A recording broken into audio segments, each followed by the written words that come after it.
Buckle up, guys, because the Kelly Oubre experience is just beginning. In this video, I want to talk about what Kelly Oubre specifically is bringing to the Sixers team, talk a little bit about my first takeaways through the first two preseason games of action, and dive into some specific comments by both Kelly Oubre and Nick Nurse about his potential role on the Sixers, which perked my ears up and got me interested a little bit. Before I dive fully into it, I do want to make sure that you guys are hitting that subscribe button, that at this point in time, 85.2% of you watching this video have not subscribed to the channel yet. Sixers season is right around the corner, and I have a ton of huge plans for it, so I want each and every one of you involved from start to finish. So make sure you're hitting that subscribe button. It helps me out in a major way, and I do appreciate you guys quite a bit for doing it. So thank you once again. Now let's jump in and get right into Kelly Oubre specifically. Kelly Oubre was one of the surprise additions of the Sixers offseason, a little bit of a late addition to the year. Came to Philadelphia on a veteran's minimum contract after scoring 20.3 points per game with the Hornets last year. Very interesting. He's an interesting type of player. I want to be a Kelly Oubre guy. I want to be a pro Kelly Oubre guy. I'm not sure if I'm going to be able to stick on that side of the fence for the length of an entire NBA season, but that is my hope going in. And I'll start out with why I think this is good. Kelly Oubre, for starters, is a true wing. That he has 6'6" size. He's a guy that has some self-creation ability. He's athletic. He can dunk. He can catch lobs. He's a more complete basketball player than the Sixers have had at the wing position from a rotational standpoint in several years. And to get him at a veteran's minimum is incredible value for a player of his caliber. Now, on the negative side of things, he's not a perfect basketball player, that at times he gets tunnel vision, he's too selfish, he's not very efficient, he's not a good passer, he's got a little Hollywood in him that can come off the wrong way at times. There's things not to like about Kelly as well. Why I think it is a good move overall is when you think about what these Sixers have rotated in from a wing perspective, guys like Matisse Thybulle, who is purely there for his defensive ability, a guy like Furkan Korkmaz, who is a shooter but not much more than that to his game, a guy like even Jalen McDaniels, who wasn't able to kind of put the pieces together for these Sixers last year. Kelly Oubre Jr. is a significantly better basketball player than each of these guys, than all of them combined, to be honest.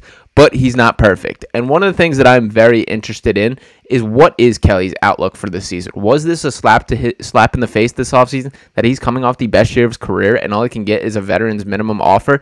It should be, because a 20-point per game scorer should be getting paid in today's NBA, and he's really not. So I'm curious what the outlook for Kelly is. So I would begin by diving in, taking a look at his preseason stats. So in Game 2 is where he really started to open some eyes for the Sixers. Finished with 18 points, 3 rebounds, shot 75% from the field and 66% from 3 in 22 minutes of action. We saw the good version of Kelly. We saw what it can look like when he gets hot. He can catch and shoot. He can create off the dribble. He is who he is, that we know the good aspects of Kelly Oubre. What I'm specifically intrigued by and what I want to find out more about is his mindset. And I've seen both the good and bad as far as examples for where I believe his head is at entering this season. I'll start with the bad, which this quote, I know we have a whole video on it that Casey did breaking down. I totally recommend you guys check that out as well. We have this quote from Oubre that was asked about how he sees himself fitting in with the Sixers, and he replied, quote, "I don't see myself fitting in. I see myself standing out." Now that scares me. I do not want Kelly Oubre coming in and thinking he runs the show. But I want there to be a toned down version of Kelly Oubre in this organization where he's able to just stay in his lane, fill his role, and do this at a high level. That needs to be articulated quite clearly to him, and I'm not confident that it is. But on the other side of things, there was a good quote from Kelly that came out that I'm very intrigued by, and I was really happy to read. This came via a sit-down interview with Gina Mizell of the Philadelphia Inquirer, and what Oubre said here is, quote, "I've had to kill my ego over these past couple years and really just find out who I am deep down inside."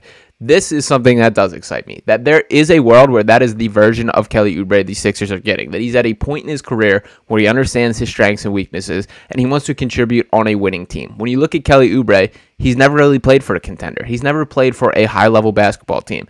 Some of that is by correlation due to the way he plays, some of the decisions that he makes, but some of it is because just situationally, the Sixers are the best team that he's ever played for. Yes, he played for the Warriors in that one down year that they did have before they tanked and took James Wiseman with the first overall pick, which was a mistake as well. He also was with the Phoenix Suns before they were the Phoenix Suns that we now know, the super team and legitimate contender in the Western Conference. The Sixers straight up are going to be the best team that he has played for. And there are players, we see this throughout their career trajectory, where they kind of reach a point where they accept things. I'm not going to directly compare him to this guy because they're very different in terms of basketball players, But a comparison for a guy that this happened to is Aaron Gordon on the Denver Nuggets. That when you think back to Aaron Gordon at the beginning years of his career with the Orlando Magic, he was looked at to be the guy. After being the 3rd overall pick, he was looked at to self-create, get his own shots, be a guy that participates in a high level of offense and contributes to the team. And he could kind of do it, but it was not the best version of him. A few years later, he gets traded to the Denver Nuggets, and he's able to simplify what his game is, that he's there to defend, to catch lobs, to set screens, to do the little things that the team takes to win, and he's in a perfect place for his skill set, that he only plays to his strengths, his weaknesses are not exposed, and he was a crucial part of that championship last year. I'm not saying Kelly Oubre can take that type of sacrifice, that type of leap, or that type of role on the Sixers, but that is an example of how a player, just game and the way they play, is able to transition throughout their career in a way that is more effective to a team setting. That's what I would like to see from Kelly Oubre. Let's look at his stats as a whole here, and as I mentioned, this is where you can see the talent, that just last season, 20.3 points per game. He's only scored less than 10 points per game in the first 2 seasons of his career, back in 15-16 and 16-17, both years with the Washington Wizards there. That this type of offense is something that can't really be replicated, that you can't just get this type of production that grows on trees. This is high-level offense. That, yes, people will point to the lack of efficiency. Yes, I will complain about the lack of passing. But there are things that Kelly Oubre can do that are difficult to find in the NBA, especially at the price point in which the Sixers are navigating at. Now, I wanted to talk about defense specifically because, for starters, there's absolutely a role to be won there. That when you look at the Sixers roster, wings run the NBA nowadays. When you think of the best players and the guys that really cause nightmares, we think of guys like Jason Tatum, guys like Kevin Durant, guys that have this 6'8" frame and are able to create their own shot, take guys off the dribble, all these things. That's really where the Sixers have had some trouble and why the Celtics have been so problematic for these Sixers, so they don't have guys to guard that. So where does Kelly Oubre fit into that? For starters, let's look at the Sixers' defensive options. That they kicked off the preseason already showing their hand in playing Patrick Beverley as Jason Tatum's primary defender. Yes, it's very early. No, I don't expect that in the long term. But there aren't that many good options on the roster. That we know what PJ Tucker does from an energy standpoint, from an effort standpoint, but he still has his physical limitations, especially at this point in his career, as we can see his body begin to regress and at least some signs of slowing down a little bit there. Tobias Harris has taken strides forward as a defender, but I still wouldn't consider him an elite talent or a guy that I feel awesome about in one-on-one opportunities against guys like Jason Tatum. DeAnthony Melton is great, but still stands like 6'2" and just struggles due to size in certain matchups. So there is an opportunity for a guy to take this challenge and be a defensive factor. So I was interested when I saw Nick Nurse dive in and talk about this. So I want to play this clip, Nick Nurse specifically talking about Kelly Oubre's defense. Listen, he certainly has a want to, right? He likes to be aggressive, and he's got some athleticism and some length. He's got a fight in him, which, you know, that's a really good starting point for sure. And now it's just you know, getting him up to speed with the schemes and making sure we're executing, you know, some of those things just more solidly, right? Like, keep the aggression, keep the feistiness, keep all that stuff, and then start dialing it a little bit more to solid so that you're on the same page with the other 4 guys out there. Now, I want to start by saying that was a more encouraging answer regarding Oubre's defense than I expected at this point in time. That from my point of view, from what I've seen from Oubre through the first 2 preseason games, it has been a mixed bag at best. That my most frustrating point from what I've seen with him is I've seen him get caught off back cuts like several times at this point. At least 4 times that like stick in my brain of specifically remembering the play, and I'm sure there were other examples which I might not have caught. I was not quite as locked into the preseason as I would be for a difficult game, but I do have 4 specific examples that I can clearly picture right now of him just not being able to keep with a guy who's cutting to the basket. That is a problem. That cannot happen. That is going to be a significant responsibility for Oubre. And if he's getting caught off back cuts or not able to stick with guys as they move off ball, I don't see much room for minutes for him on the floor. But I'm happy that Nurse is fairly excited. There is that effort level. There is that energy. There is that hunger was a word that he used in Kelly Oubre. You can see that. The way that he is upping guys, chopping at the bit, that's exciting to me. And defensively is where I've seen the biggest takeaways from these Sixers as a team so far. That, yes, this is just preseason. I don't want to read too far into it. We haven't even seen Joel Embiid or James Harden on the floor for these Sixers yet, and things are obviously going to look much different when they are.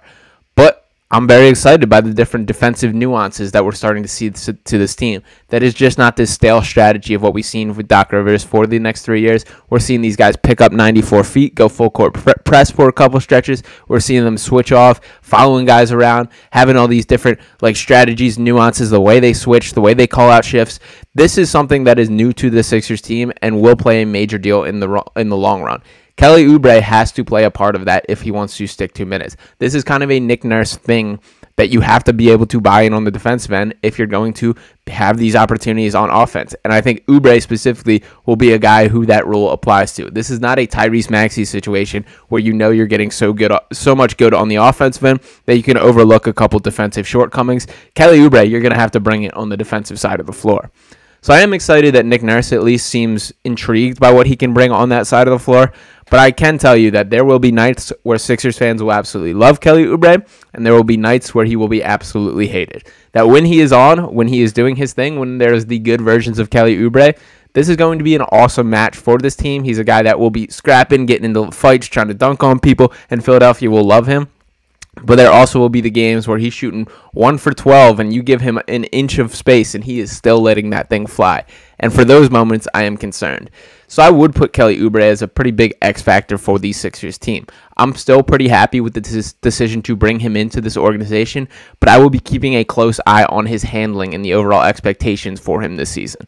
Overall, we will see what happens from here. I have been excited by what I've seen through the first 2 preseason games. Still plenty to break down with this team, so make sure you guys are clicking that subscribe button, ringing that bell, making sure you're not missing out on any content here. And I'll be with you every step of the way right here on Sixers Digest. I will talk to you guys next time. Peace.